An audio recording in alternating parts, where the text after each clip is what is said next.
नमो अरिहन्ताणं नमो सिद्धाणं नमो आयर्याणं नमो वज्रायणं नमो लोये सबसाहूणम्।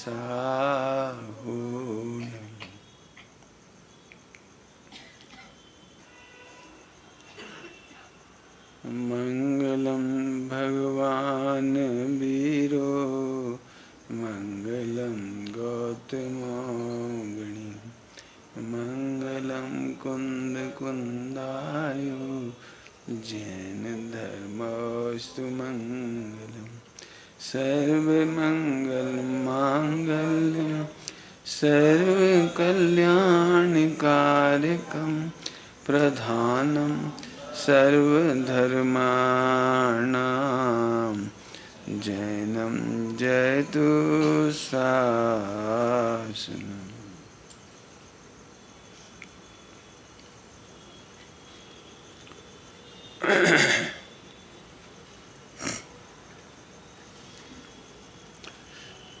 बच्चे सदा विद्यार्थी होते हैं।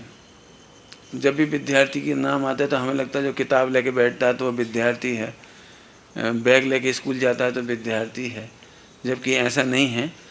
बच्चे 24 आवर्स विद्यार्थी होते हैं।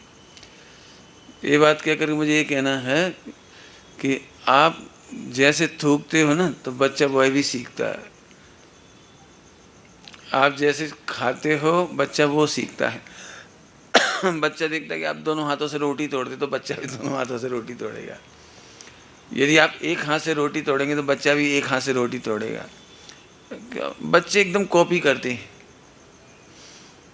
तो आज हम यही चर्चा करने जा रहे हैं 1 घंटे के अंदर कि बच्चों को किस उम्र में क्या सिखाना हमारी ड्यूटी है। चाहे तो आप इस चार्ट को अपने घर में लगा सकते हैं या आप अपने ध्यान में रख सकते हैं, अपनी कॉपी में रख सकते हैं। बच्चों से कहूँ, बच्चों के लिए कहूँ, उससे पहले मैं बड़ों के लिए भी कहूँगा। हमारे गुरुजी पंडित साहब ने एक बहुत अच्छी बात हमको कही, आदर्श शिष्य वह है, आदर्श आत्मार्थी वह है जो जीवन के अंतिम समय तक सीखने के लिए तैयार रहता है। फिर से बोल रहा हूँ, जीवन के आखिरी समय तक सीखने के लिए तैयार रहता है। तैयार का क्या मतलब है? आपको पता है, जो सीखने के लिए तैयार नहीं होते वो अहंकारी होते हैं। अहंकारी सीखना नहीं चाहे, हम सब जानते तो हमें मत सुनाओ। आपने देखा होगा जब कोई किसी को टोकता है ना, चुप रहो, हम सब जानते।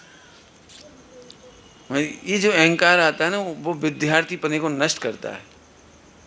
हमारा अहंकार हमारे विद्यार्थी पने को नष्ट करता है। अंतिम क्षण तक सीखने लायक एक पाठ है जो मैं आपको बताना चाह रहा हूँ, वो है समाधि। विपरीत परिस्थितियों में भी हम कैसे शांत रह सकते हैं, बीमारियों में भी कैसे वेद विज्ञान कर सकते हैं।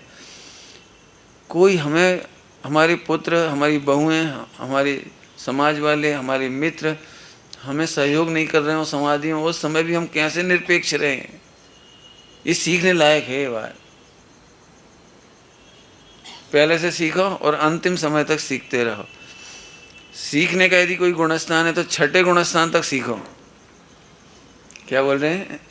6ठे गुणस्थान तक सीखो। आप सीखने का फल फिर 7वें गुणस्थान से आगे आगे।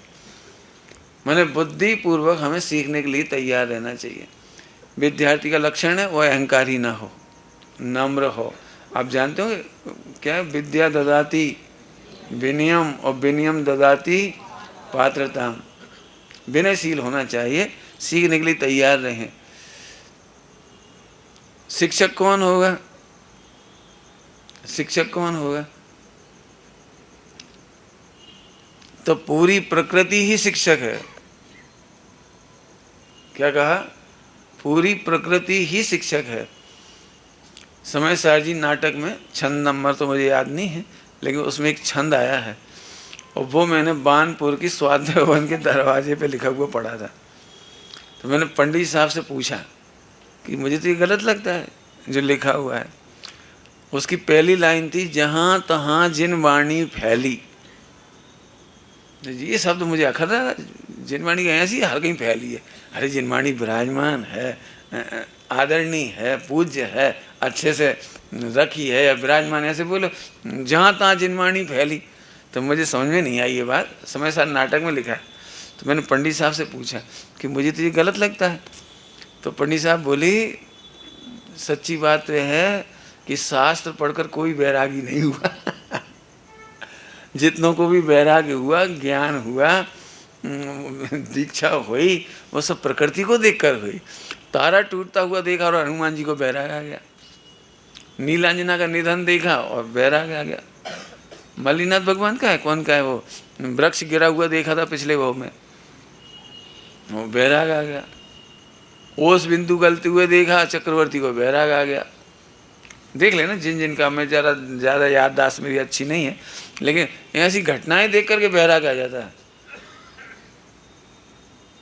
इसलिए प्रकृति सबसे बढ़िया शिक्षक है।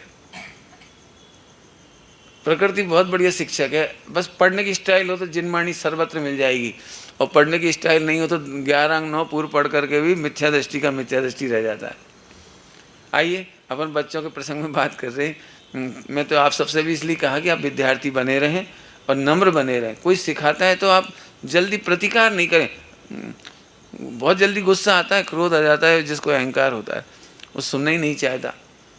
और सही बात बताऊं तो आज की तारीख में ये गुण बहुत ही कम होता जा रहा है। बाप बेटे में जो जनरेशन गैप है ना, वो इसीलिए है। और सास बहू में भी नहीं बनती, उसका मूल कारण यही है कि वो जनरेशन गैप है। जनरेशन गैप मतलब सीखने के लिए तैयार नहीं है। इसलिए मैंने कहा छठे गुणस्थान तक सीखने के लिए तैयार रहिए। मैं गुरु शिष्य के मामले में भी कहूँ तो छठे गुणस्थान तक कहा मैंने। जब भी कोई ब्रह्मचर्य ले, आत्म साधना करे, तो उसे ये ध्यान रखना चाहिए कि उसे छठे गुणस्थान तक निरंतर सीखने के लिए तैयार रहना है। आइए अब हम बच्चों की बातें करते हैं। बच्चों को अपने कार्य करने में सहभागी बनाए, इसका एक चार्ट है पूरा। क्या क्या सिखाएं? आप चाहें तो बच्चे को घर में रहते रहते गणित सिखा सकते हैं, स्वच्छता सिखा सकते हैं, विद्युत के उपकरण की जानकारियां सिखा सकते हैं, सब्जियों के स्वाद और सब्जी के नाम और सब्जी संवारना सिखा सकते हैं, और रसोई बनाना सिखा सकते हैं। इतना ही नहीं, इंग्लिश सिखा सकते हैं, हिंदी सिखा सकते हैं, संस्कृत सिखा सकते हैं।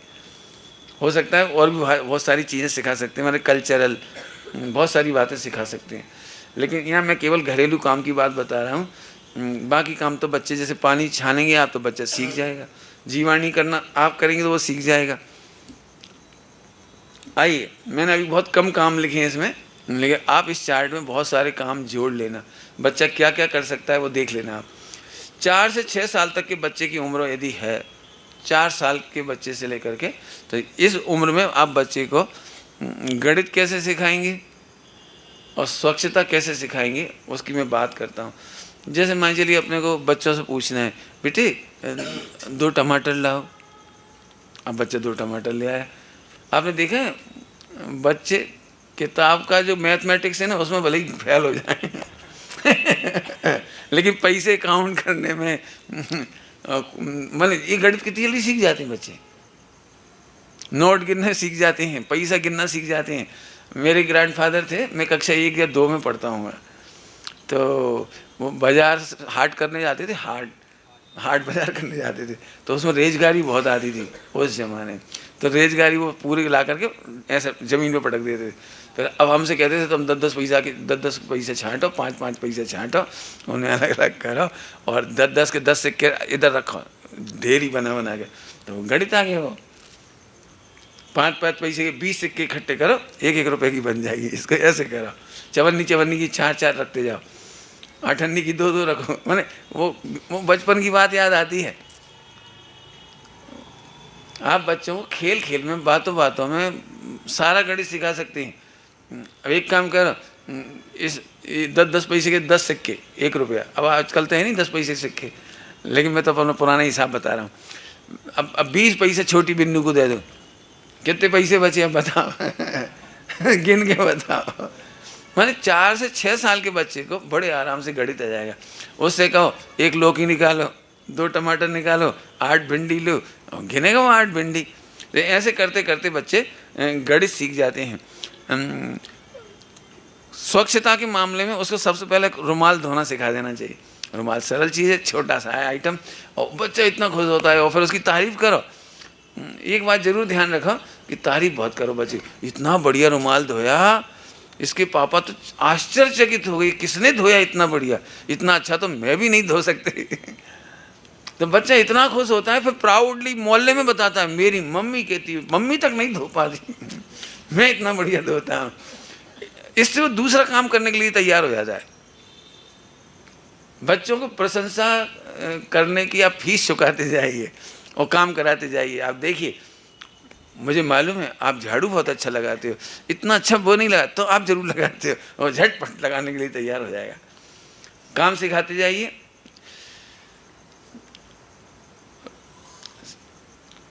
ये सारी सब साफ सफाई। 4 से 6 साल तक का बच्चा फ्रिज में जो आइस बॉक्स होता है, आइस का बॉक्स, उन्हें पहुँच सकता है बड़े आराम से। यदि सारा सामान निकाल दिया हो तो उसे पहुँच सकता है, मैं सब सूखे कपड़े से, क्योंकि 4 से 6 साल तक का बच्चा पर्याप्त बड़ा है और बड़े आराम से इस काम में कर सकता है। तो ये छोटे छोटे काम उससे अपन करा सकते हैं। बोतल में पानी भरने का काम दे सकते हैं उसको अपन, उसे बड़ा मज़ा आएगा बोतल में पानी भरने का। इस तरह के काम छोटे छोटे उसको दिए जा सकते हैं। पोंछा लगाने का काम सिखाया जा सकता है कमरे में। अभी देखो, छोटे बच्चे को छोटी छोटी मसालों के नाम, सब्जियों के नाम, बड़े बड़े नहीं, कठिन कठिन नाम नहीं बताना इसको, छोटे और सरल सब्जी और मसालों के नाम उसे आप याद करा सकते हो। और टेस्ट चखने के लिए कह सकते हैं आप, बूरा और नमक दोनों एक जैसे यहाँ रख दो आप उसके सामने। अब उससे पहले पूछो, बोलो इसमें से नमक कौन सा है, बूरा कौन सा है। वो निश्चित नहीं बता पाएगा, तो फिर उसे कह देखो इस तरह से चख करके अपन पता लगाएंगे। ये कैसा लग रहा है, ये खारा खारा लग रहा है, ये नमक है। और ये वो जिंदगी भर के लिए याद हो गया उसको। माने उसे टेस्ट का ज्ञान कराया जाएगा, मसालों के नाम बताए जा सकते हैं, सब्जियों के नाम बताए जा सकते हैं। इसके बाद कटाई छटाई का कार्यक्रम, मैंने वो क्या कहना है, सब्जियां संवारने का काम बच्चे को आप बता सकते हो बड़े आराम से। उनके लायक मटर छीलने का काम बहुत अच्छा है। 6 साल का बच्चा, 4 से 6 साल तक का बच्चा मटर छील सकता है, मूंगफली छील सकता है, बल्लर छील सकता है। अभी चक्कू नहीं पकड़ाना है उसको, क्योंकि चक्कू लेकर के यदि वो बनाने लगे तो उसकी उंगली बन जाएगी। तो अभी उसको इस तरह के काम बताए जा सकते हैं, छोटे छोटे काम। फली तोड़ने के काम बताए जा सकते हैं। यदि पत्तेदार सब्जियां आप खाते हो, पत्तेदार घर में सब्जियां हो, तो उसे पत्ते संभालने के लिए कहा जा सकता है। उसमें जीव होते हैं, कहाँ होते हैं, कैसे होते हैं, वो देखने के लिए बारे में कहा जा सकता है। बड़े आराम से छोटे छोटे काम करेगा। भोजन पकाने का काम में क्या करेंगे इस समय, इसको बहुत सिंपल काम उसको बताना है। प्लेट लगाइए, थालियाँ लगाइए, परोसिए, कितने गिलास लगेंगे, 4 आदमी हैं तो टेबल पर रखिए। यदि आप डाइनिंग टेबल पर खाते हैं तो वैसे मैं नहीं कहूँगा कि खाइए मैं तो यही कहूँगा पाटे लगाइए, पाटा साफ करिए, थाली साफ करिए, पहुँचिए, थालियाँ में कटोरियाँ लगाइए। आज अपने इतनी चीज़ें बनी तो कितनी कटोरियाँ लगानी पड़ेंगी कि थाली में, चम्मच देनी पड़ेगी, क्या क्या करना पड़ेगा, ये आप उसे करवा सकते हैं। ऐसे छोटे छोटे काम उसे बताइए। 7 साल से 9 साल तक का बच्चा यदि है तो उसके लिए सेकंड स्टेप होगी 7, 8, 9, 3 साल के लिए बच्चे में, 7 से 9 तक के बीच में। 9 साल तक का बच्चा चड्डी बनियान धोना सीख सकता है बड़े आराम से। मैं चाहता हूँ कि बच्चे सील की परंपराओं का पालन करें, इसलिए अपने कपड़े खुद धोना सीख जाएं। ज़्यादा नहीं, पहले रुमाल धोना सीखा था, अब वो चड्डी बनियान धोना सीखे। अब उसे अपने सिखाना पड़ेगा सामने, कहाँ साबुन लगनी है, कितनी साबुन लगनी है और किस जगह पर गंदगी होती है, ये बात उसे बताई जाए। और चड्डी बनियान फाड़ नहीं डाले, वो विंडो नहीं बनाए ये बात उसे ज़रूर बतानी है। कपड़े को किस तरह से हाथों से साबुन मल करके रखना है, कितनी देर रखना है, कितनी देर में पसीना भीग जाएगा, मैल भीग जाएगा, फूल जाएगा, और फिर किस तरह से ब्रश करना है। इतने 2 कपड़े धोना आप 3 साल के अंदर सिखाइए। 9 साल की उम्र तक आता है तो इतने इतने सीख सकता है। शर्ट पैंट स्वयं के कपड़े धोना, भाई बहनों को बांटो। मैंने भाई बहनों को बांटने के लिए चीज़, जैसे सिंगाड़े खाते हो, कोई भी चीज़ खाते हो, आप बांटिए सबको बराबर बराबर, सबको 3-3 दो। बच्चे हिसाब लगाना सीखते हैं, ये देखो मैथमेटिक्स आ गया, सबको बांटना देंगे। और क्या करोगे, लड्डू बांटिए सबको, आइसक्रीम बांटिए, जो घर की चीज़ें हों खाने पीने की वो बांटने बड़े भाई को। अब इसमें एक खास चीज़ सिखानी जो मुझे आपसे कहना है, बांटना मतलब केवल देना ही नहीं है, उसे न्यायप्रियता भी सिखानी है। छोटे बच्चों को बड़े प्यार से देना। मैं अभी कुछ भाषा सिखाऊंगा थोड़ी देर बाद, सभी लोग सुनना उस भाषा को। बच्चे उनको बड़े प्रेम से देना सीखें। सबसे पहले अपने, आपको पता है, सबको मालूम होना चाहिए, ये क्या कहलाता है तुम्हारा, चाहे पानी का जहाज का एग्जाम्पल देता हूँ। पानी का जहाज, उसमें एक कप्तान होता है, कप्तान, कैप्टन। इसकी जिम्मेदारी जानते हो क्या होती है? यदि जहाज डूब रहा हो तो वो सबसे आखिरी में उतरता है, चाहे भले उसकी जान चली जाए। उसकी एक बुक होती है, रूल्स बुक होती है पूरी, कि सबसे पहले यदि नाव कम है तो नाव में बच्चों को उतारिए, फिर महिला जवानों को उतार दीजिए, महिलाओं को उतार दीजिए, महिलाओं के बाद वृद्धों को उतारिए, फिर अपने कर्मचारियों को उतारिए, सबसे आखिरी में कप्तान स्वयं उतरता है। ये बात बच्चों को मालूम होनी चाहिए। यदि कप्तान फटाफट अपनी व्यवस्था करके भाग जाए तो उसे फांसी की सज़ा मिलेगी, क्योंकि इतनी ज़िंदगी से खिलवाड़ किया उसने, उसे रहना चाहिए था आखिरी समय तक। ये बात तो मैं इसलिए बता रहा हूँ कि बच्चों को कैप्टन, क्यों तुम्हें इंडियन क्रिकेट टीम का कैप्टन बनाया जाए तो कैसा लगेगा? बोलो कैसा लगेगा? अरे कप्तान, कैप्टन, मज़ा आ गया। लेकिन कैप्टन की बहुत सारे रूल्स होते हैं, वो गुण आपको घर में ही सीखने हैं। आप सब बच्चों को पहले बांटिए, नहीं मिले या कम मिले तो आप कम ले लेना। अब ये बहुत बड़ी बात है। बांटने वाला जनरली क्या करता है, सबसे पहले अपने हिस्से का सैप। बोलो भाई, सबसे बड़ा आम किसको दोगे आप? सबसे बढ़िया पीला पका हुआ आम बड़ा वाला साइज का किसको रखोगे आप? हैं? किसके लिए? दादाजी को। बिल्कुल सही बात है। चलो इतना पाठ तो आप सीख गए, ये ध्यान रखना चाहिए। बड़ा आम यदि हम बांट रहे हैं तो दूसरों के लिए देना है, छोटा हम लेंगे।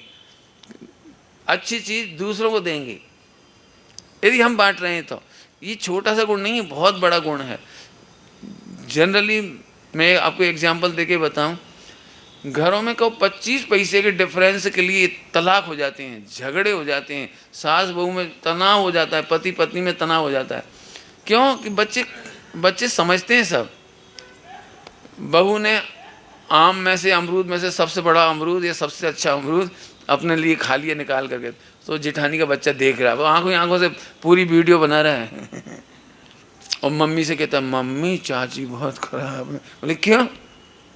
इतने बढ़िया अमरूद लाए थे ना अपन 1 किलो, उसमें से सबसे बढ़िया, आपको पता है अपन छांट के ही लाते हैं बाजार से, लेकिन उसमें से भी सबसे अच्छा उसने खाया। तो छोटा सा बच्चा भी कहता है चाची खराब। अब मैं आपसे एक बात कहता हूँ, आप खाओगे तो आपके बारे में भी यही कहा जाए। जिंदगी में हो सके अच्छी से अच्छी चीज़ पहले दूसरों को दो। बस आपने सबका दिल जीत लिया, अब सारी दुनिया में आपकी प्रशंसा होगी। आज आप दे रहे हो, कल दूसरे आपको देंगे, परसों तीसरे आपको। इधर से आ जाओ बेटा, उधर नहीं बैठो, डिस्टर्ब नहीं होगे, इधर आ जाओ, अच्छे से बैठो, बढ़िया, उधर मत घुस। हाँ बढ़िया। तो बच्चों को ये गुण सिखाना है उस समय, बांटते समय। यदि बच्चा उसमें बेईमानी करे तो उसे कहो, अच्छा एक बात बताओ, 5-10 पैसे का डिफरेंस पड़ा हुआ बड़े आम छोटे आम में, क्या फ़र्क पड़ा हुआ? 25 पैसे का फ़र्क पड़ा हुआ आजकल की तारीख में, 50 पैसे का फ़र्क पड़ा होगा, 2 घूंट ज़्यादा। मैं बच्चों को अपनी बात शेयर करता हूँ। मैं बड़ा था ना घर में, तो मैं ही बांटता था सबको, तो मैं बेईमान था। अब मैं पूरी कोशिश करता कि अच्छा आम मैं लूँ, फिर छोटी बहन को छोटा आम दूँ, लेकिन फिर भी नीयत खराब होती थी, मेरा बड़ा आम होने पर भी खट्टा है, इसका छोटा होने पर भी मीठा होगा। तो मैं उससे कहता था चखाना तेरा आम। और वो बेचारी चखाती थी, मैं अपना भी चखा देता था, तो भी नीयत खराब रहती। मैंने ये बताना चाह रहा हूँ।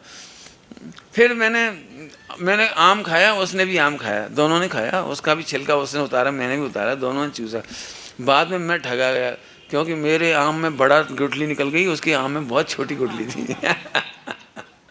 मेरे आम में सफ़ेद सफ़ेद निकल के वो खुश खराब सा सफ़ेद सफ़ेद, और उसका आम एकदम मीठा भी था और बढ़िया भी था, लेकिन अब मांग नहीं सकते थे वापस, बदल नहीं सकते थे।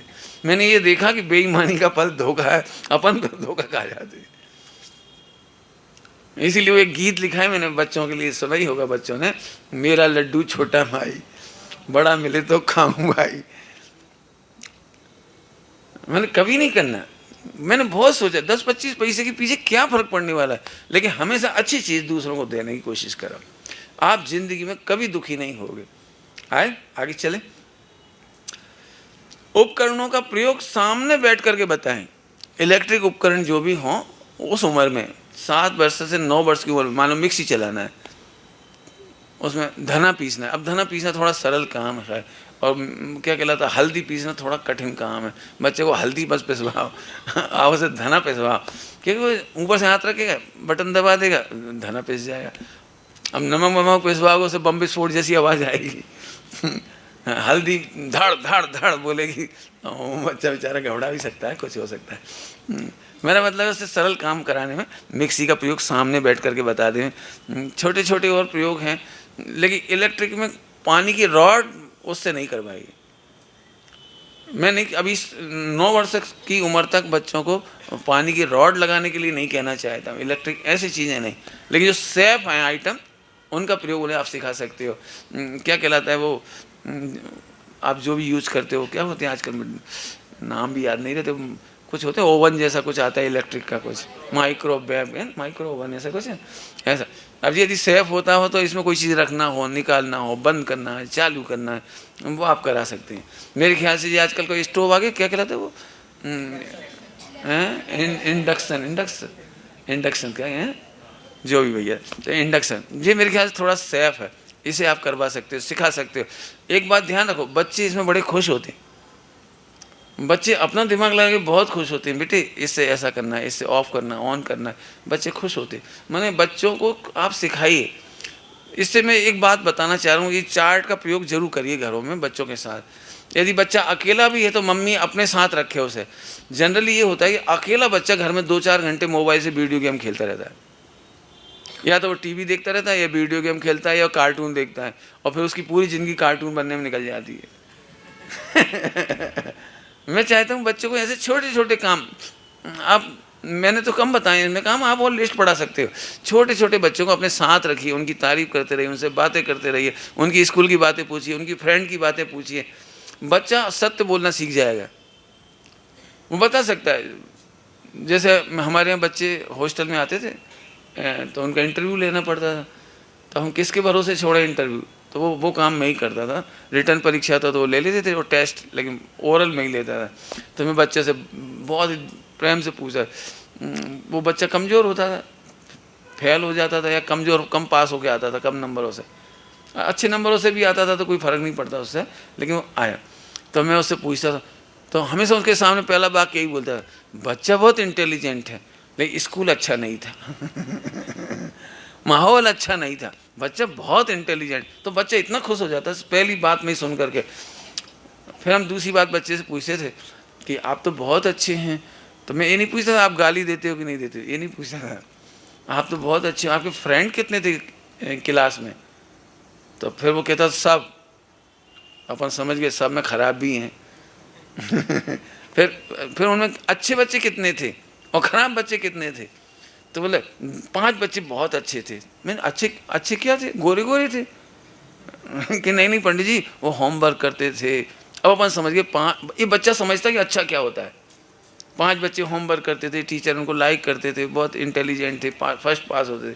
फिर हम पूछे तो फिर ख़राब बच्चे कितने थे, कि पंडित जी 10-5 बच्चे तो बहुत ही गंदे थे। नहीं बहुत गंदे मैंने नाक टपकती थी। तो नहीं पंडित जी नाक नहीं, वे गंदे गालियाँ बकते। अब हम समझ गए ये बच्चा बहुत अच्छा है, क्योंकि ये बच्चा समझता है कि कोई गाली बकता है मैंने गंदा बात। अब हम समझ गए इस बच्चे का इंटरव्यू पास हो गया, इसको ले लेने लायक।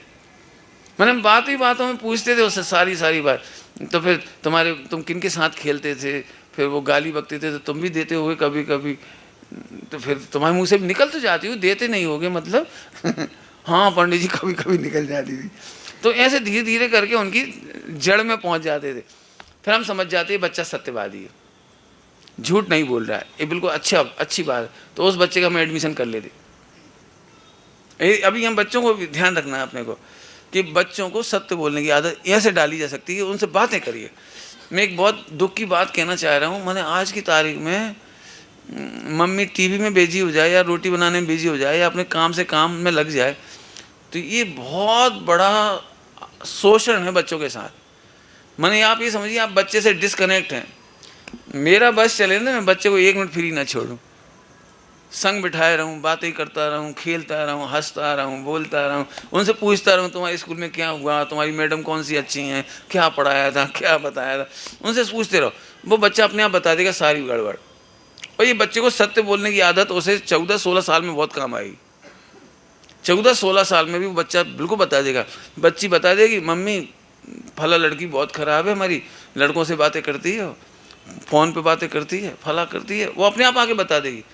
गली में 2 लड़के बहुत हैरान करते हैं, मुझे मास्टर अच्छा नहीं है, गलत नज़र है इसकी, मैंने वो बच्ची घर में आके सब बता देगी। ऐसे बच्चे भी बता देंगे, आपको जान करके ताज्जुब होगा। मैं तो अभी उतनी बड़ी बात नहीं बताऊंगा पूरी, थोड़ा सा इशारा कर रहा हूँ। 94% बच्चों के साथ बैड टच के शिकार होते हैं, अश्लीलता के शिकार हो जाते हैं, किसके शिकार हो जाते हैं, बता रहे थे ना, इनके शिकार हो जाते हैं, और भी हरकतों के शिकार हो जाते हैं। लेकिन बच्चे बताते नहीं हैं, डरते हैं, छिपा जाते हैं। तो मैं चाहता हूँ बच्चों से इतनी बातें करिए कि बच्चा बिल्कुल ट्रांसपेरेंट हो जाए आपके पास, और इस उम्र में आप उससे बातें करते रहिए, सामने बैठ करके उसको काम सिखाइए। अभी पुरानी सब्जियां सीख चुका है बच्चा, तो नई स्वाद, नई ताजगी, उनकी गुणवत्ता, सब्जियों की गुणवत्ता बतानी है यहाँ पर। 7 से 9 वर्ष की उम्र में बच्चे को जैसे लौकी पहचानना उसके लिए सरल है, ककड़ी पहचानना सरल है, ऐसी सब्जियां उनको सामने लाइए और उनकी गुणवत्ता समझिए, क्वालिटी, उसे चेक करना आना चाहिए। लौकी मीठी निकलेगी, बढ़िया निकलेगी, इसे नाखून लगा के देखा जाता है। बल्कि एक बात और बता सकते हो बेटे, इतनी पतली लौकी नहीं लाना, जिसको अपने की भाषा में जहुआ कहते हैं, छोटे छोटे जहुआ ककड़ी, ये नहीं लाना बेटे अपने को। क्यों? ये अनंत काया वक्ष है। देखो इसके ऊपर रोम दिखाई दे रहे हैं, इसके अंदर बेटे बीज पूरे नहीं बने हुए हैं, पके नहीं हैं, ये अपन नहीं लेते हैं। ऐसी लौकी नहीं लाना, ये इंजेक्शन वाली लौकी कहलाती है, ये पतली पतली, आजकल मार्केट में बिल्कुल पतली पतली लौकी। तो बच्चे को ऐसे समझाया जाता है, ये क्वालिटी बताई जाए बच्चों को। उन्हें चखना भी बताएं, माने जैसे ककड़ी अगर चखते हैं ना, जैसे कोई आम चखते हैं आदि आदि, तो उन्हें चखना बताएं। अब देखिए, मिर्ची बनाने के लिए सुरक्षित चाकू माने तेज धार वाला चाकू ना हो। मिर्ची बनाने के लिए अब कैसे सिखाएंगे वो आप देखिए, उसे बताइए।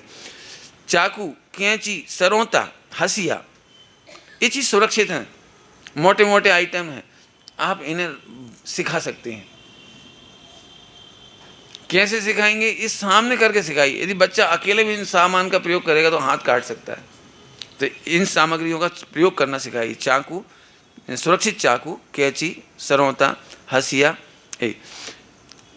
इस उम्र में बच्चा आटा गूंथना, बेसन घोलना, उसे बड़ा मजा आएगा। आप जैसे पकोड़े बनाने तो से जाओ भैया तपेली में बेसन ले लो आप घोलो। देखो बेटे, आधी आधी कटोरी पानी डालना, धीरे धीरे डालना, ऐसे करके, और धीरे धीरे, उसे बड़ा मजा आएगा इस काम को करने में। यदि हाथ से नहीं करवाना तो चम्मच से कराइए। फिर बीच में बताइए नीचे हाथ मत लगा दीजिए, नहीं तो नीचे के हाथ लगाओ उसमें डाल दे। ऐसे नहीं करना, कपड़ों के हाथ नहीं लगाना उसके अंदर। और नाक आ रही हो, सेबड़ा बरस रहा हो, तो आज नहीं करो तुम मेरा मतलब है कि बच्चों को काम करते समय छोटे छोटे इंस्ट्रक्शन भी देने पड़ेंगे और सामने भी काम करना। मुझे अच्छी तरह से याद है, मैं 5वीं पढ़ता था, मैंने तो 4th-5वीं पढ़ता हूँगा, 4th-5वीं। तो मम्मी को काम नहीं करना होता था ना, तो दूर ही बैठी रहती थी, लेकिन वहाँ से कहती 1 चम्मच तेल डालो पहले जीरा डालो, हरी मिर्ची डालो, पहले हरी मिर्ची पहले डालो, नहीं जीरा जल जाएगा जब तक तो हरी मिर्ची पहले डालने से जीरे सुरक्षित बच जाते हैं तो ऐसे धीरे धीरे वो सब दूर से बता।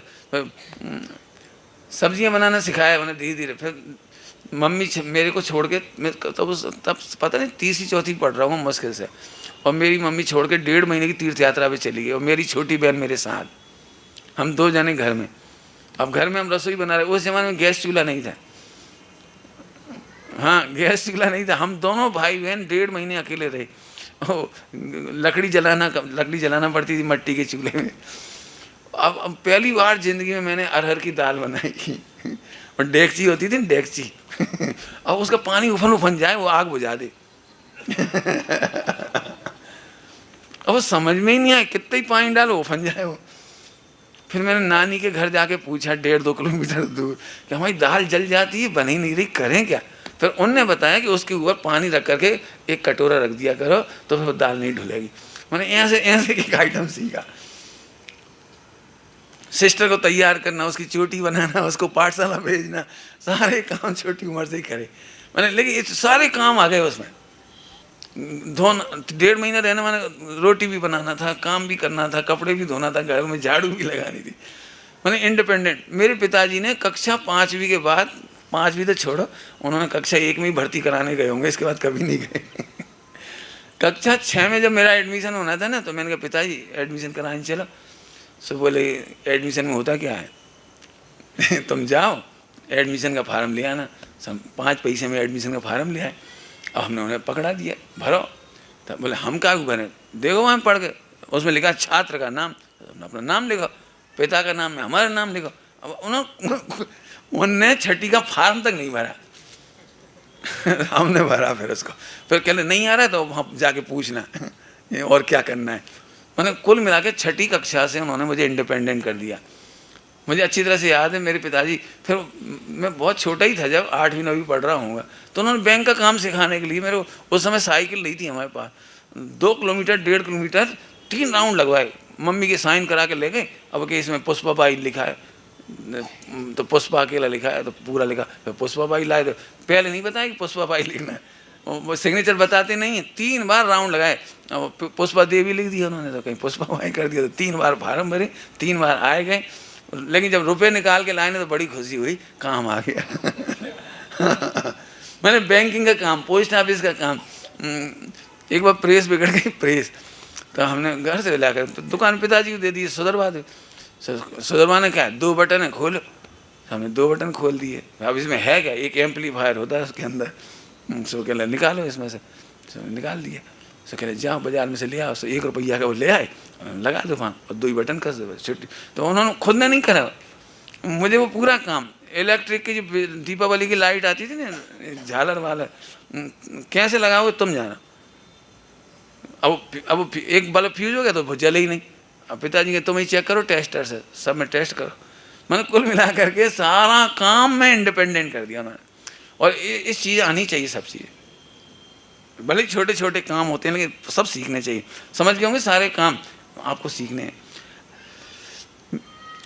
आगे देखिए, आटा गूंथना, बेसन घोलना, चखना, परोसना, सलाद सजाना। बच्चों को इसमें बहुत मजा आएगा। छोटे छोटे बच्चे टमाटर गोल गोल पीस करो, देखो पहले तो 2 पीस करके सो दो, फिर ऐसे ऐसे बनाओ, फिर मिर्ची बनाओ, मिर्ची के स्टम्प बनाओ समझ गए। मैंने अच्छे इसको सजाओ। तो बच्चों को इन कामों में लगा दो। मैंने आप बच्चे को फ्री मत छोड़ो, बस बच्चा एक बार सीख जाएगा, काम आ जाएगा। दही फेंटना, सिलबट्टा पर पिसाई करना, मसाले कूटना वो इमाम दस्ते में, इन कामों को सिखाइए। 10 से 12 साल का बच्चा क्या क्या काम कर सकता है। 10 से 12 साल का बच्चा दादा दादी की सेवा कराओ। इससे छोटा बच्चा में ताकत ही नहीं होती, बेचारा वो हाथ क्या लगाएगा। लेकिन इस उम्र में बच्चे को, 10 से 12 साल का बच्चे को हाथ पैर दबाना, मालिश करना, दादा दादी के सिर की मालिश करना, सेवा करना, दबाना, ये काम आ जाने चाहिए। और भी है काम, चम्मच थाली गिनने को कहा जा सकता है इस उम्र में। फिर मिक्सी और माइक्रोवेव का प्रयोग इस समय कराया जा सकता है। इनके बटन चालू कराए जा सकते हैं, बटन चालू करना बंद कराने का काम किया जा सकता है। 10 से 12 साल के बच्चे से अब सब्जी खरीदना और सब्जियों की रेसिपी की चर्चा की जा सकती है। 10 से 12 साल के बच्चे से उससे पूछो क्या खाओगे, कैसे बनाएंगे, क्या करें, तुम बताओ, आ जाओ हमारे साथ, छोंकते चलो। तो उनको काम सिखाया जा सकता है। यदि आगे के काम में चटनी बांटने का काम पिछली बार अपन ने देखा था जब 9 साल तक के बच्चों को वो दे रखा था अपन ने, वो क्या हसिया, वो सरोता, क्या कहता वो आम कटना, तो उसको उसने कलियां बना रहा था उससे। अब उसको चटनी बंटवाने के लिए कहिए आप। अचार डालने के लिए कहिए, अचार डालिए। आपको ये अचार बनाना है, आज ताज़ा अचार खाना है रोज, हो ध्यान रखना, 1 साल का नहीं खाना है ना। ताजे ताजे अचार डालना। सिंगाड़े छीलना, यदि आप सिंगाड़े खाते हो घर में तो सिंगाड़ा छीलना, उनको उबालना, उनको संवारना, इस तरह का काम करने के लिए कह सकते हैं आप। 10 से 12 साल का बच्चा अभी रोटी नहीं बेल सकता ज़्यादा, लेकिन रोटी पकड़ना सीख जाए, रोटी डालना सीख जाए। मैं इस उम्र में जब था ना, तो मेरी मम्मी और दादी और बुआ वगैरह सब लोग मिल करके वो क्या करते थे, वो पापड़ बेलते थे, पापड़। बड़ा मज़ा आता था पापड़ बेलने। तो मेरे से पापड़ तो नहीं बेल सकते थे, उन जैसे पतले पतले पतले वो तो चिपक ही जाएंगे, मैं मेहनत करूँगा तो मेरे से कुचैया करा दे। कुचैया समझते हैं आप लोग? हाँ, सब समझते हैं बच्चे सब। तुम लोग सब बुंदेलखंड के हो कि मराठवाड़ा में भी कुचैया बनती है तो छोटे छोटे कर करके बनवाते थे। फिर अपने आप ही पता नहीं, फिर मालूम नहीं, फिर देखते देखते देखते उन्हें बड़ा करने का रोग लग गया। फिर उन्हें पूरे पतले बेल, फिर मम्मी दूर से तारी, अरे इतना पतला, और हम खींचे चले आ रहे हैं पतला मैंने धीरे धीरे करके कुल मिला करके वो काम सीखते चले गए। तो रोटी तवे पर डालना, हलवे का आटा सेंकना, बच्चे को बड़ा मजा आएगा। हलवा बनाने में तो बहुत ही मजा आएगा। लौकी किसना, कद्दू किसना, उसका रायता बनवाओ बच्चे से, फेंटाओ, छौंक लगवाओ। मैंने छोटे छोटे काम है, लेकिन बच्चे बड़े हंस के करेंगे। मालूम है, जब स्कूल में बातें चलेंगी तो बच्चा हंस के कहेगा मुझे सब काम आता है। मैडम कभी कोई बात पूछ लेंगी तो बिल्कुल झट बोल देगा, फटाफट। ऐसा काम किया जाता है। तो दाल चावल धोना, खिचड़ी बनाना, पकाना, डालना, भजिया कढ़ाई में डालना, पूरी तलना, ये काम इस उम्र में सिखा सकते हैं। अगला है 13 से 15 साल के बच्चे। घर में मेहमान और दीन दुखियों की सेवा, सहयोग। चाय दूध में शक्कर नाप कर डालने को कहो। अब इस उम्र में चाय दूध बना सकते हैं बच्चे, चाय उबाल सकते हैं, दूध उबाल सकते हैं। नाप तोल के काम, नाप तोल के काम, नाप तोल का काम समझिए। मैंने बच्चे को एक गिलास कितने पाव का होगा, एक कटोरी कितने पाव की होगी। अब हम लोग दूध लेने जाते थे, दूध लेने तो उनके मीटर से तो नापते नहीं थे, तो हमारे घर की कटोरी या वो गिलास ले जाते थे, तो उसी से नापते थे। अब उसकी आदत ऐसी पड़ गई कि पूरे हिंदुस्तान में कहीं भी जाते हैं तो उनके लीटर से नहीं नापते। अब तो खैर वो 3 लीटर और 2 लीटर और 2.5 लीटर की वही आ गई, सीधी सीधी उतनी भरवा लिए, पैसे दे दिए सीधे। लेकिन उस ज़माने में भी मैंने अपने बर्तन, अपने गिलास का नाप बना लिया, उसी से नापते थे। तो बच्चे सीखते हैं इस तरह से। यदि घर में वो आती है तुम्हारी क्या कहते, गैस के सिलेंडर, बच्चे से कहो तुलवाओ इससे, रसीद चेक करो, हिसाब रखो, अकाउंट लगाना सीखो, बोलो आज दिन भर में कितने खर्चे हो गए, बोलो 10 रुपये की सब्जी आई, क्या क्या आया, एक एक आइटम लिखो बेटे। इस उम्र में बच्चे को बजट बनाना सिखाया जाना चाहिए। 15 साल की उम्र का बच्चे को, कई बार बच्चों में एक तकलीफ होती है बड़े लोगों को, बच्चे फटाक से ऑर्डर कर देते, मम्मी 500 रुपये के जूते लाओ, महंगी वाली शर्ट लाओ, फला करो मेरे लिए, फटाफट, मेरी इच्छा का काम नहीं करते आप। तो बच्चों को बजट बनाना सिखाएंगे ना, बेटे देखो अपनी महीने भर की इनकम इतनी है और खर्चे इतने हैं। अब बच्चे बोले मम्मी 2000 तो अभी तो बच रहे हैं, अभी कहाँ बच रहे बेटे, तेरी फीस रह गई, अगले महीने पता है तुमको मामा की शादी में जाना है, 2000 वहाँ खर्च हो जाएंगे, पैसा बचते कहाँ है तेरे पापा के पास। तो बच्चे को इससे सेंसिटिविटी आएगी, बच्चा समझदार बनेगा कि खर्चे कैसे होते हैं। तो बजट बनाना जरूर सिखाइए बच्चों को। घर का हिसाब रखना सिखाएं, सब्जी और कपड़े का हिसाब रखवाएं। अब उन्हें स्वयं चलाने दें। 14-15 साल की उम्र में बच्चों को अब फ्रिज, कूलर, पंखा जो चलाने के काम है उसको खुद करने दीजिए। प्रेस करने का काम यदि सीख गए हैं तो प्रेस करने दीजिए कपड़ों पर। सब्जियों के खाने के फायदे इस उम्र में बच्चे बहुत अच्छे से समझ सकते हैं। विटामिन की भाषा में कहते हैं विटामिन, सलाद खाने से पेट साफ होता है, कौन कौन सी चीज़ें खानी चाहिए, कितनी मात्रा में खानी चाहिए, ये बच्चों को बताई जा सकती है। सब्जियों के खाने के फायदे, सब्जियां स्वयं खरीदें बच्चे, सब्जियों के बगीचे में काम कराएं। ये बात तो मैं ज़रूरी कहना चाहूँगा आजकल की तारीख में।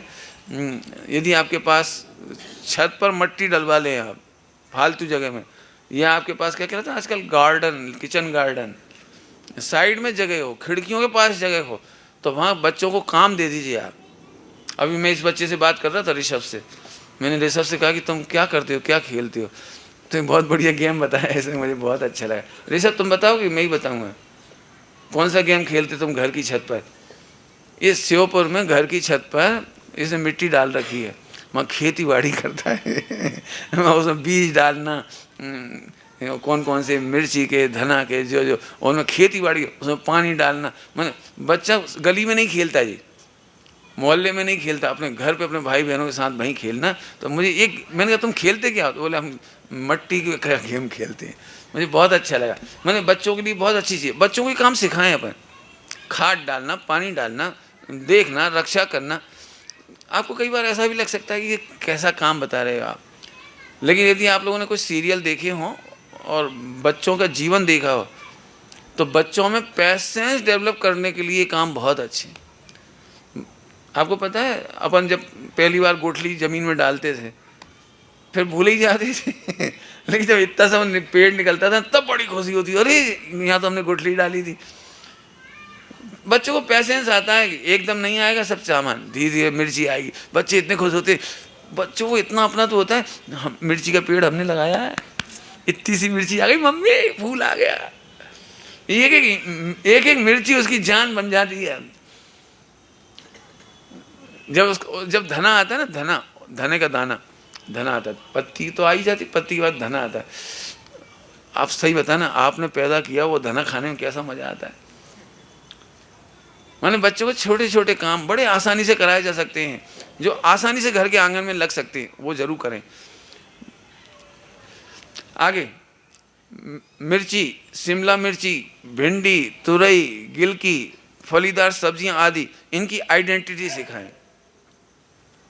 इनकी आइडेंटिटी माने इनको पहचानना आना चाहिए।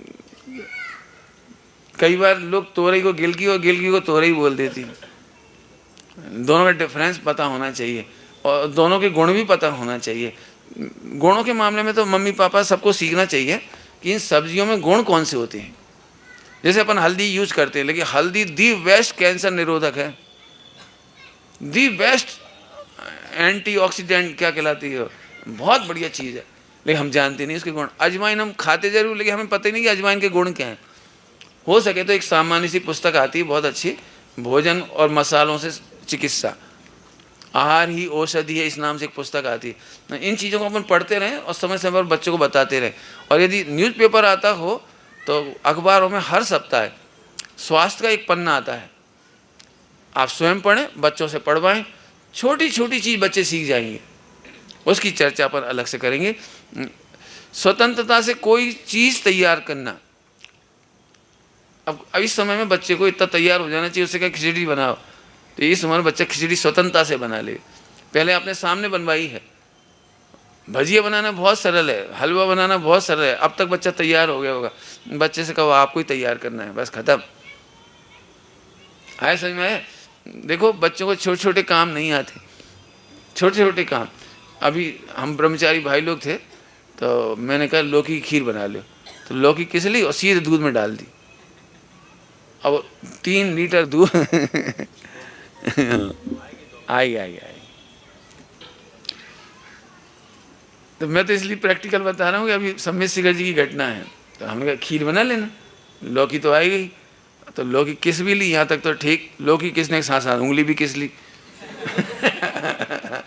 और नारियल गोले किसने के लिखा है, 5-6-8 भाई थे और निर्वाण कल्याणक के गोले सही तैयार करने थे इस अमायन में, तो हम 5-6-8 भाई बैठ गए। अब घिस रहे, 2-3 लोगों ने उंगली काट ली। अरे उंगली कैसे कट गई? काम करना सीखा ना, अतिरिक्त दबाव डालो और न ऐसे बड़े आराम से करा। और एक जने घिर रहे, यहाँ से ऐसे घिस रहे, कभी हो ही नहीं रहा मैंने बच्चों को छोटे छोटे काम से। तो खीर बनाने के लिए सम्मित शिखर जी की घटना है अभी की, और लौकी थी, हमने चलो इसको धक्के से लिया और सीधी दूध में डाल दी, और दूध में रख के थोड़ा गर्म किया, उतार के रख दी, खीर बन गई अब समझ गए खीर कैसी बनी होगी। अब करते क्या, फिर उबलने रख दी, तो पूरा दूध फट गया, 3 लीटर पूरा दूध फट गया, पानी अलग। अब खाओ पियो, अब जो है सो खाओ, करो क्या। माने छोटी सी बच्चियों को गलती, ये बच्चे नुकसान उठा के करेंगे, काम तो करेंगे, बच्चियां भी और बच्चे भी। मैं बच्चियों के मामले में भी कह रहा हूँ, जिन बच्चियों ने अंदाज मार काम करते हैं ना, उसमें घी का नुकसान होता है। जैसे जैसे मम्मी ने रसगुल्ले बनाने, तो रसगुल्ला जो बनाते हैं, गुलाब जामुन कह रहा हूँ, गुलाब जामुन, अब उसमें यदि घी ना निकाला जाए तो वो सारे सारे बिखर जाएंगे उसके अंदर जाके, और पूरा घी का सत्यानाश कर देंगे, वो सब बेकार काम हो जाएगा। तो ये सब प्रैक्टिकल काम करने पर बच्चों को सीखने को मिलता है। तो आप भी प्रैक्टिकल काम जरूर करिए। मैं बच्चों से तो सबसे ही कहना चाहता हूँ, मेरा बस चले तो हॉस्टल में मैं इनको सिखाऊंगी कहा। बच्चियों को तो मैंने आत्मार्थी टेस्ट में कहा है, हर सप्ताह आपकी क्लास में रसोई बनाने वालों को नहीं बनाना चाहिए, आपको बनाना चाहिए, आपकी टीम को सारे काम करना चाहिए। क्यों? बच्चियों को आज बड़ी दुख की बात ये है, मैंने कहा था ना, 3 साल की उम्र से बच्चे 22 साल की उम्र तक बच्चियाँ या तो हॉस्टल में चली गई इधर उधर, तो वो कुछ सीख ही नहीं पा रही। नहीं, मैं तो ये कहता हूँ सारे काम आने चाहिए। बरी आजकल बनाते कि नहीं बनाते पता नहीं, पुराने लोग तो बनाते थे। पापड़, बरी, रसगुल्ला, छेना, ये सब तैयार करना बच्चों को आ सकता है। चलिए, इतनी सारी बातें हुई, अभी एक पैराग्राफ और पढ़ के सुनाना है मुझे। उनकी प्रशंसा करके उन्हें प्रोत्साहित करें। ये जो चार्ट मैंने तैयार किया ना, ये दैनिक भास्कर में मधुरिमा नाम का पेज आता है ना, मधुरिमा, उसकी 14 नवंबर 14 तब का लिखा रखा है मेरे पास। फिर कुछ मैंने अपने तरीके से जोड़ लिया इसमें, लेकिन आइडिया वहाँ से मिला मुझे कि आप बच्चों को अपने कार्य में सहभागी बनाएं। तो मैं 14 नवंबर 14 का जो मधुरिमा है उसको भी आभार कहता हूँ कि तुम्हारी तरफ से लिख कर दिखाया मैंने।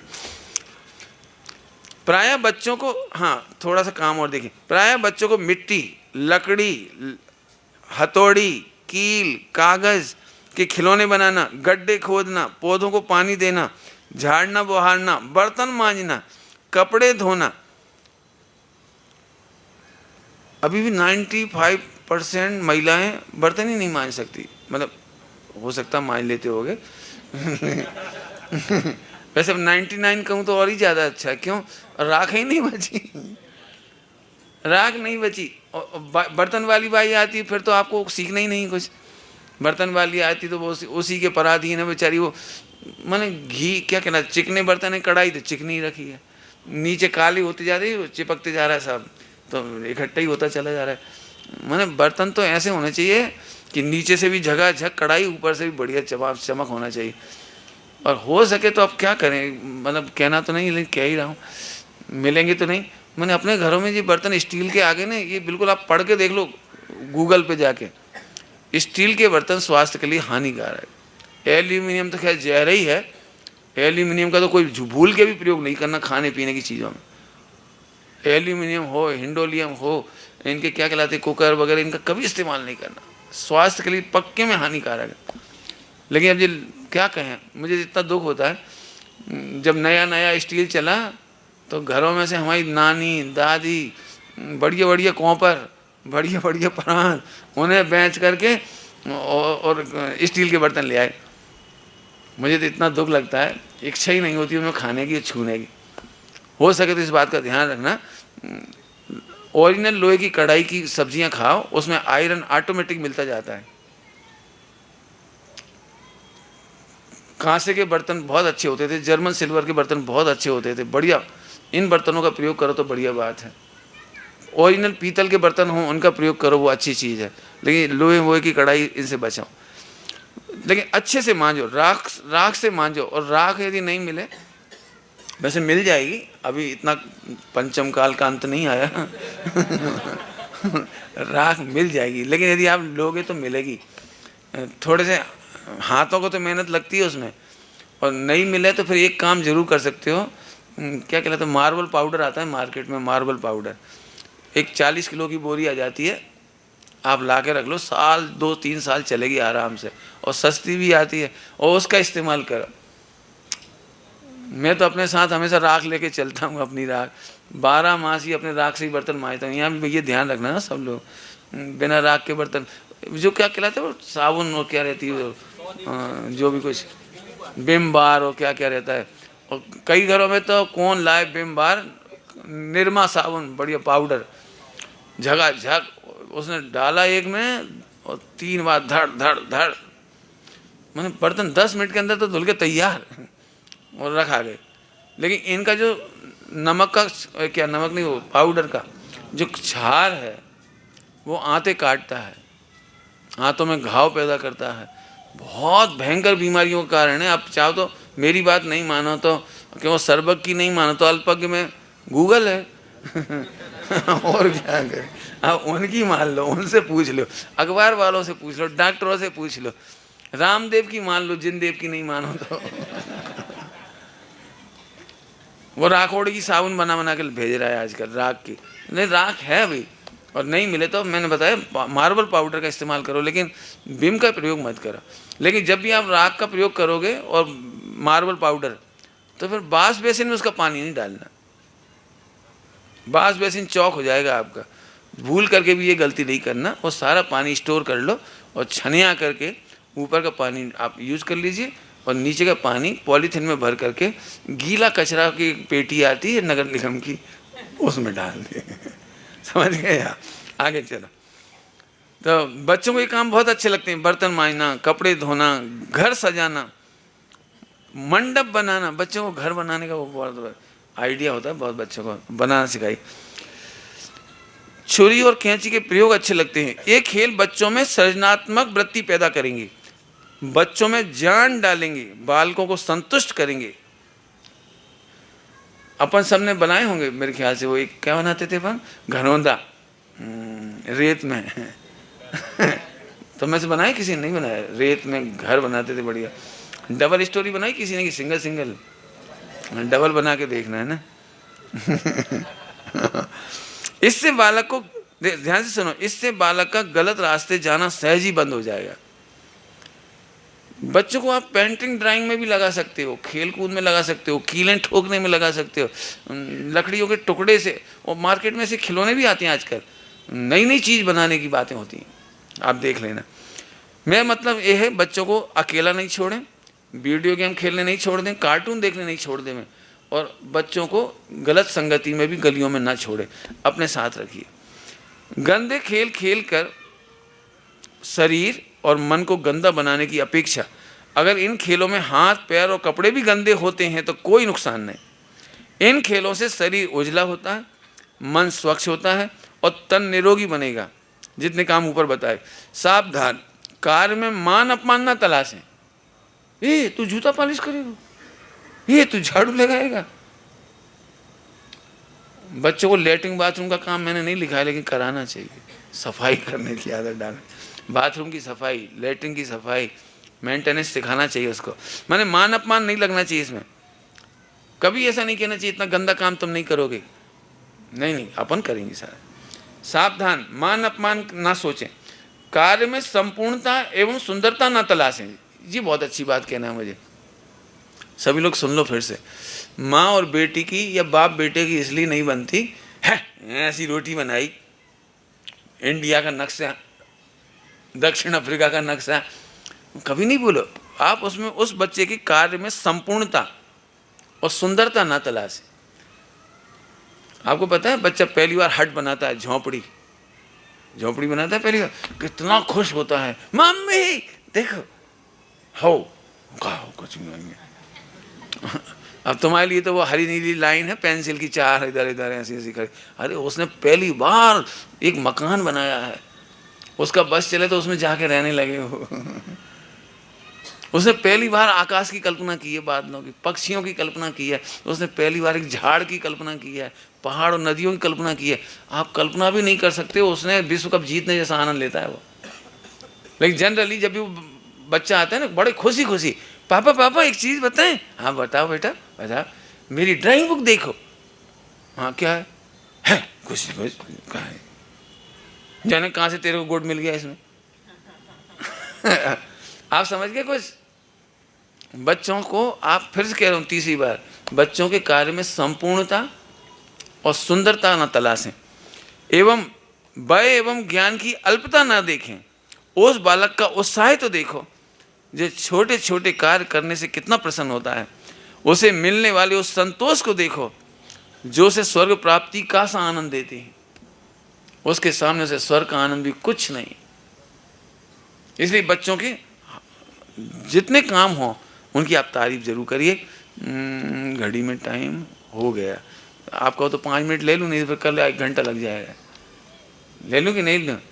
ले लेता हूँ, जल्दी से फटाफट पढ़ाता हूँ। मैं भाषा की संस्कार की बात करना चाह रहा हूँ। मैं तो आप सबसे भी कहूँगा कि आपकी जानकारियाँ आए तो मुझे लिख के दे देना, मैं उसे भी ऐड कर लूँगा। जब भी मैं मंच पे बैठता हूँ तो कोई ना कोई संचालन करता है मंच पे, तो मुझे कुछ चीज़ें हथौड़ी जैसी लगती हैं दिमाग पर। वे बातें मैंने इसमें नोट की हैं कुछ कुछ, तो सभी लोग ध्यान रखना। जब भी बोलें तो कैसे बोलें। मैं कुछ शब्द बता रहा हूँ, आप देखिए। देखो, आइए, आओ, पधारिए, आ, ये चारों पांचों शब्द हैं ना, वो इसी के हैं कि आइए। लेकिन उन चारों का जो भाव का उच्चारण का जो ताकत है, विनय है, उनमें बहुत डिफरेंस है। आप नौकर से कहेंगे इधर आ, भैया से कहेंगे आइए, पापा से कहेंगे पधारिए।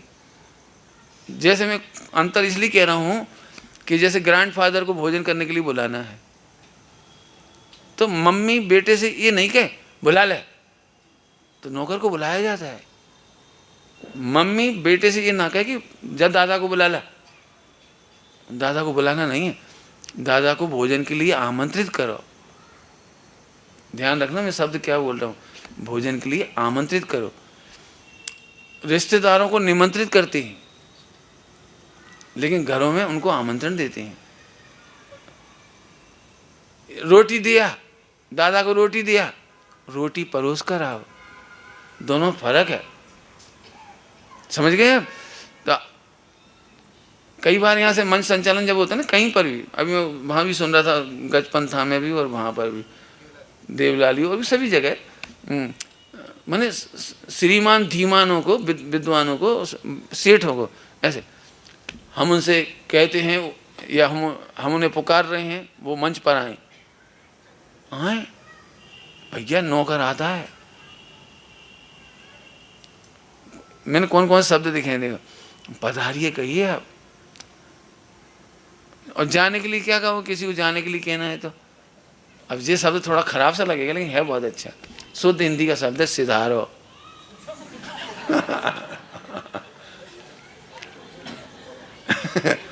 अपन ने इसे ऐसे सुना है स्वर्ग सिधार गए, लेकिन पधारिए और सिधारिए, सिधारिए का मतलब अब आप जाइए, आपका टाइम हो गया। मैंने अच्छी भाषा का शब्द है इस्तेमाल करने के लिए। अब आप अपने अपने घर के लिए पधारिए, सिधारिए। अब पधारना और सिधारने में फर्क होता है। पधारने में आया जाता है और सिधारने में जाया जाता है, तो कुछ भाषा का अंतर, ये बिल्कुल सभी लोग ध्यान रखना। ऐसे मैं कुछ शब्द बोल रहा हूँ, दे, दो, दीजिए, प्रदान कीजिए, अर्पण कीजिए। इन सब में कोई चीज दी जा रही है तो सब पांचों छह में दे, लेकिन जब रफ लैंग्वेज में बोलते हैं दे, ये खराब भाषा, अशिष्ट भाषा। बेटे एक आम दो, पेन दो, ये अच्छी भाषा है। इससे भी अच्छी भाषा है आप दीजिए ना, और अच्छी भाषा। अभी ध्यान से सुनना पूरी बात। बड़े लोग छोटों को प्रदान करते हैं और छोटे लोग बड़ों को अर्पण करते हैं। आप ये नहीं कह सकते कि एक बच्चा आकर के मुझे गिफ्ट प्रदान करेगा, अवार्ड प्रदान करेगा, मैं इन्हें अवार्ड प्रदान करूंगा, और यदि ये कुछ करना चाहते हैं, सम्मान ग्रंथ या कोई चीज़, तो अर्पण करेंगे। ध्यान रखना, इन बातों को घर में बोलने में इस्तेमाल करोगे तो बच्चे अपने आप सीख जाएंगे। बड़ों के लिए चीज़ अर्पण की जाती है और बड़े छोटों को प्रदान करते हैं। ये भाषा का ध्यान रखें, ऐसे ही समझ जाएंगे, इसलिए फटाफट पढ़ देता हूँ। खा, भोजन ग्रहण कीजिए, प्रसाद लीजिए। अब देखो फर्क है। जब भी अपने स्वामी वात्सल्य होता है ना, स्वामी वात्सल्य, ये प्रसाद ही कहलाता है। सभी प्रसाद ग्रहण करके जाएं, अच्छी भाषा है। मंदिरों में जब भी भोजन करके जाएंगे, ऐसे कई बार लोग बोलते हैं, शिविरों में कई बार बोल देते हैं, आपके भोजन की व्यवस्था वहाँ है। व्यवस्था बहुत खराब शब्द है। आप भोजन के लिए सादर आमंत्रित है।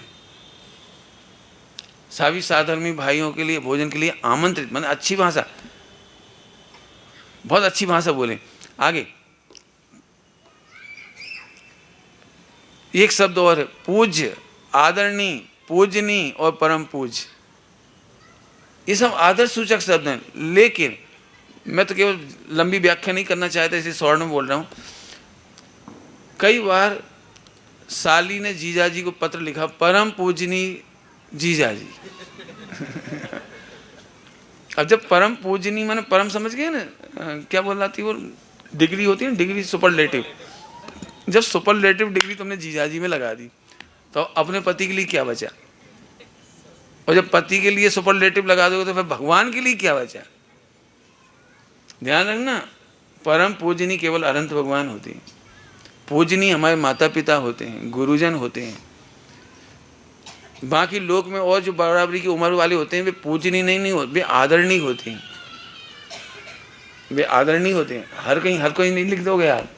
मैंने 16 साल के युवाओं के लिए, जब मैं पहली बार खतौली गया था वे 16 साल के थे, तो उनसे मेरा पत्राचार हुआ, तो मैंने उनके लिए शब्द लिखा था तत्व रसिक। तो पंडित साहब ने वो लेटर पढ़ा, बोले भैया जी 16 साल के लड़के तत्व रसिक हो गए तो फिर आचार्य काय के रसिक होंगे? पंडित साहब ने सिखाया मुझे, तत्व रसिक नहीं लिखना, बहुत ऊंचा शब्द है, आचार्य भगवंतों के लिए लिखा जाता है। अभी एक दिन मेरे मुंह से निकल गया पंडित साहब के सामने, पंडित साहब मैं प्रवचन करने जा रहा हूँ। ये तुम प्रवचन कब से करने लगे? पंडित जी बोले तुम प्रवचन कब से करने लगे? भैया अपन प्रवचन नहीं करते, स्वाध्याय करते। प्रवचन तो अनंत भगवान की होती है, गढ़धरों की होती है, अपन काहे के प्रवचन करेंगे? अपन तो बाँझ लें, यही बहुत है। मैंने पंडित जी फौरन सिखाते एकदम। तो ये भाषा का डिफरेंस सभी लोग ध्यान से सुनना।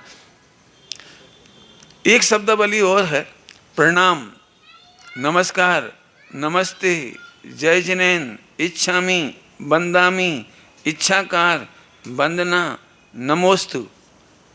इतने सारे शब्द हैं, हर जगह हर कोई सा नहीं लगा देना।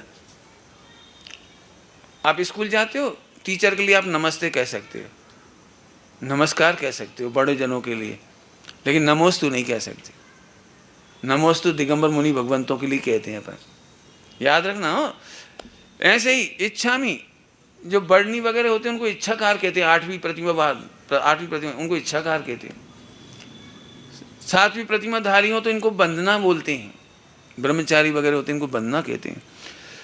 बराबरी, ध्यान रखना, बराबरी ध्यान से सुनो सभी लोग, बच्चे लोग ध्यान सुनना, ये पूछेंगे प्रश्न तुमसे। बराबरी के 2 मित्र हैं तो जय जिनेन।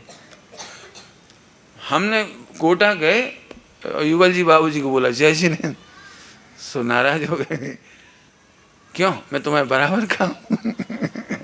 बराबरी वालों को जय जिनेंद्र होता है। और बाबूजी ने जब चिट्ठी लिखी ना हमारे यहाँ, तो हमारे पिताजी के लिए लिखा है तुम्हारे पिताजी के लिए प्रणाम। बाबूजी ने पत्र में प्रणाम लिखा। तब हमें डिफरेंस समझ में आया कि बाबूजी को, बड़े विद्वानों को जय जिनेंद्र नहीं कहना, कभी प्रणाम बोलना चाहिए।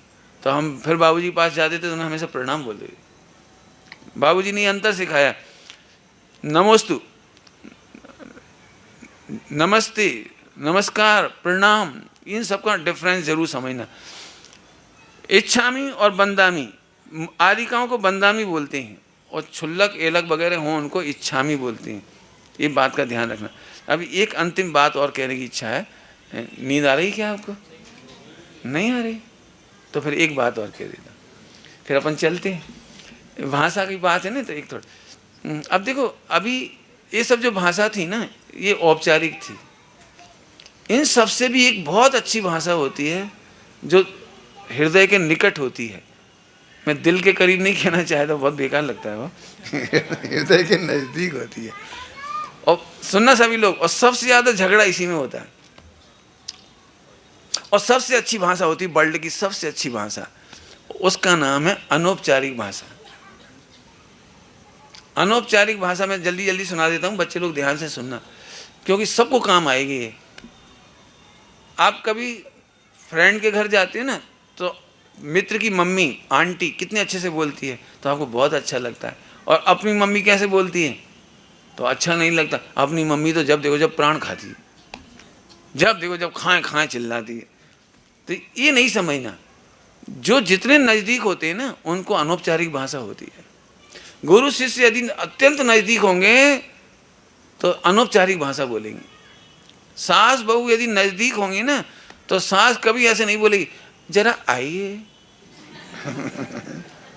ऐसे नहीं बोलेंगे। अपनत्व की भाषा ऐसी होती है, क्या कर रही जल्दी है, ले खीर खा, खाने पड़े हाँ खाओ। अब ये भाषा ऐसी लग रही जैसे यदि बहुत करीब होंगे ना दोनों तो बहुत अच्छी लगेगी, और नहीं तो हाओ देखो ऐसे तो हम मैत्रानी से बोलत यहाँ से तो हम नौकरानी से बोला खा, हमने कहा कभी खाए नहीं, हमारे पियर में तो हमने खूब खाओ अम्मा यहाँ से बोला। अब इसीलिए मैंने कहा लड़ाई भी सबसे ज़्यादा इसी में होती है। और मुझे ये भाषा बहुत प्रिय है, जो मेरे निकटवर्ती होते हैं ना उन्हें सीधे बोलता है, कितना अच्छा लगता है।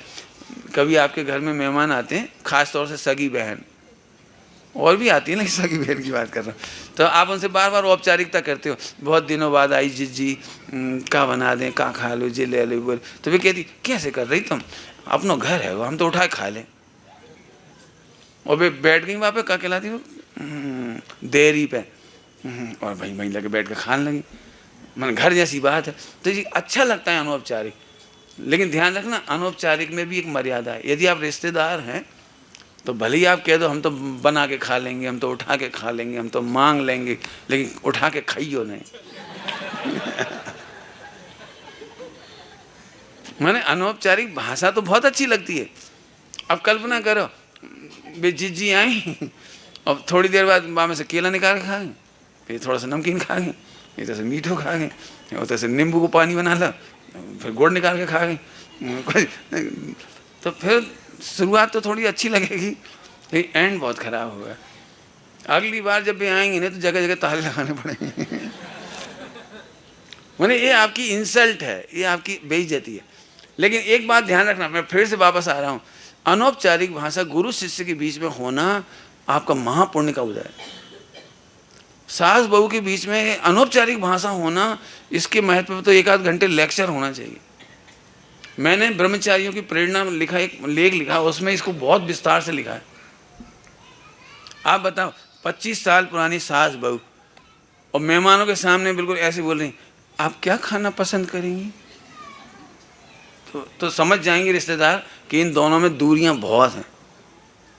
होना ये चाहिए, मम्मी आप क्या, आपके लिए क्या लाऊं, मम्मी आप तो यही ले लेना, अच्छा रहेगा आपके हेल्थ के लिए अच्छा। मैं सीधे बोलो, और वो भी ऐसे बोले कहा कर रही जल्दी आप खा ली, बहुत अच्छी भाषा है। समझ गए भैया? ऐसे टीचर भी बच्चों को बोलते हो ना तो बच्चों को खुश होना चाहिए कि टीचर बहुत हमारे निकट हैं, आत्मीय हैं। ये थोड़े से भाषा के संस्कार। अब और भी कोई भाषा आपने सुनी हो संयम आप लोग और सब लोग, तो मुझे लिख के दे देना, मैं वो भी जोड़ दूंगा।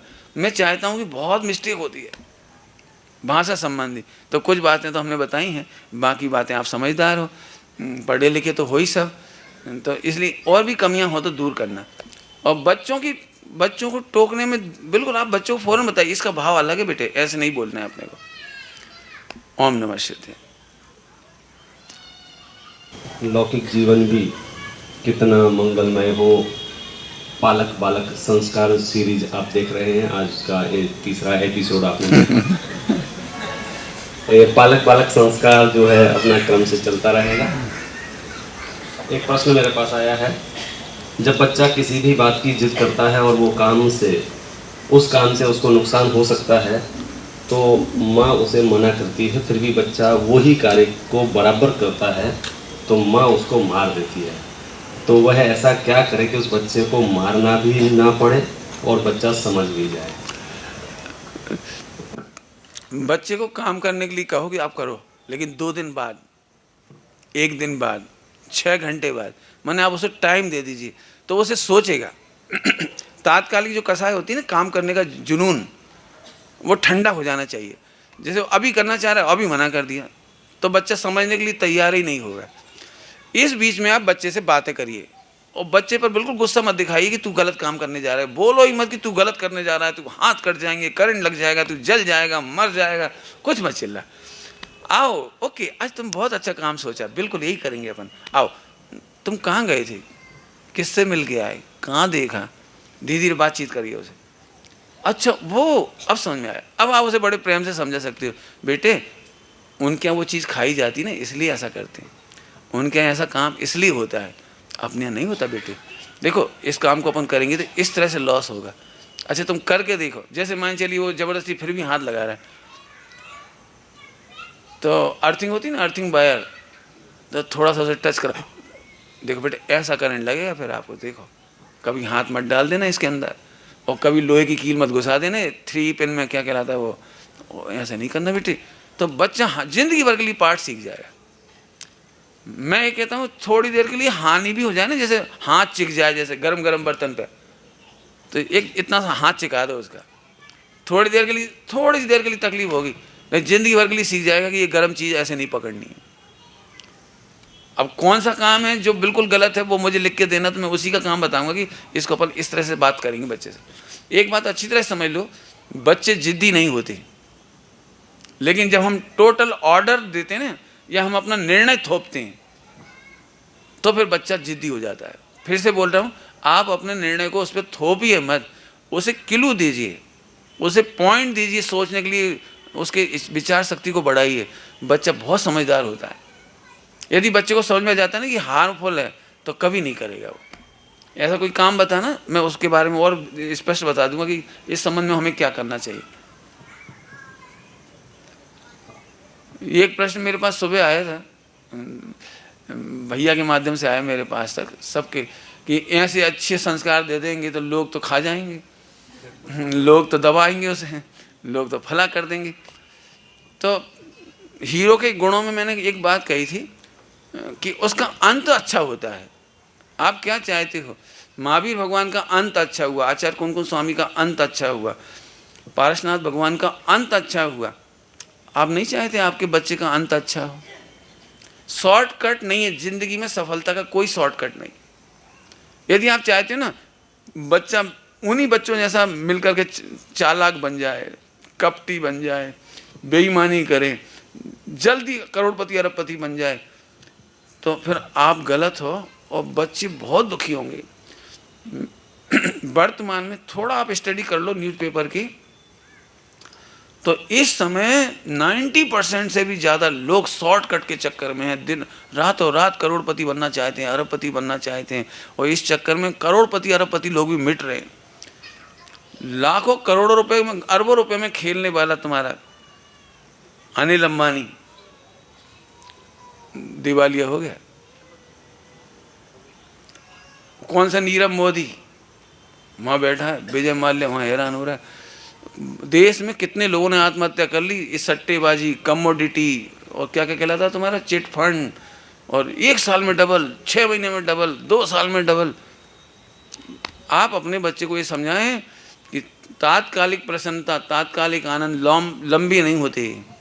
बेटे स्ट्रगल करना सीखो, संघर्ष करो, और कभी मत सोचो कि हवा में से पैसे पैदा होते हैं। कभी सट्टेबाजी, IPL की सट्टेबाजी और कुछ में मत लगाओ। आप परिश्रम करके कमाना सीखो। बच्चे को कोई दुनिया नहीं ठग पाएगी, कोई हैरान नहीं कर पाएगी, मेरा दावा है।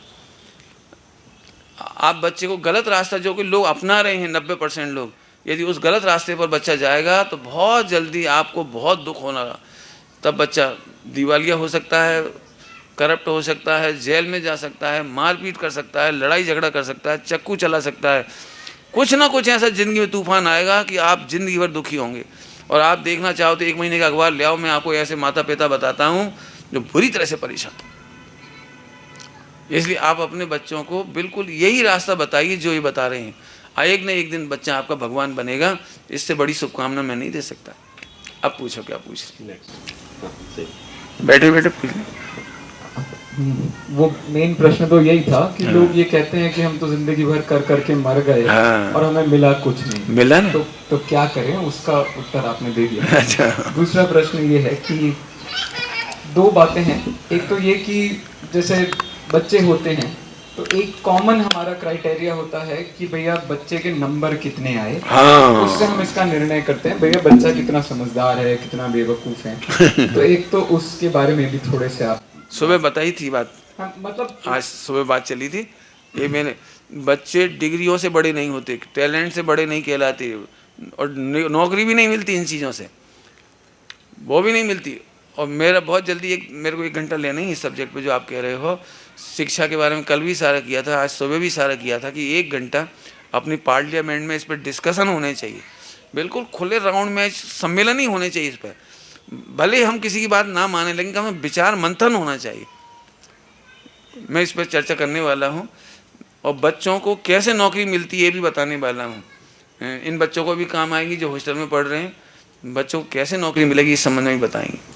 अच्छा, यदि क्रियाएं करने के लिए इतना आतुर होकर के हमें बच्चों को अपने साथ में रखना है, तो अब उसके लिए तो हमें उन्हें बहुत जिज्ञासु और पुरुषार्थी और क्रियाशील बनाना पड़ेगा। हाँ बिल्कुल ठीक। लेकिन इसी के ऑपोजिट जो ज्ञान अर्जन का कार्य है, उसके लिए अब इन्हीं कामों में हम उन्हें लगाए रखेंगे, तो फिर हम ये वाला टाइम निकाल करके उन्हें पढ़ने का टाइम कैसे दे सकेंगे और उसमें वो खुद का डेवलपमेंट कैसे कर सकेंगे, ये भी एक उसमें पॉइंट था। बहुत बढ़िया।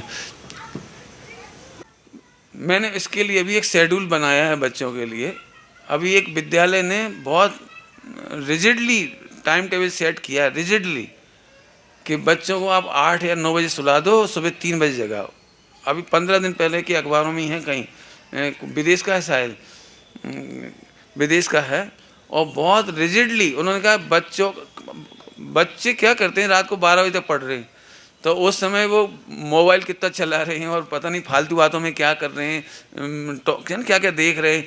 तो वो टाइम बचाने के लिए उन्होंने कहा रात को 8 या 9 बजे सुलाइए, 3 बजे उठाइए और बच्चों को होमवर्क उस समय कराइए। मैंने भी पूरी दिनचर्या सेट करके रखी है, एक दिन उसकी पूरी चर्चा करेंगे अपन कि बच्चों की पढ़ाई के लिए कितना टाइम मिलेगा। चूँकि वो पढ़ाई संबंधी है तो 1 घंटे में पूरी चर्चा एक दिन मुझे लेनी है। आज का अंतिम प्रश्न, विराधना के भाव से तो नहीं, पर शास्त्र स्वाध्याय करते समय यदि हम शास्त्रों को पैरों पर रख लेते हैं तो विराधना का फल लगता है या नहीं?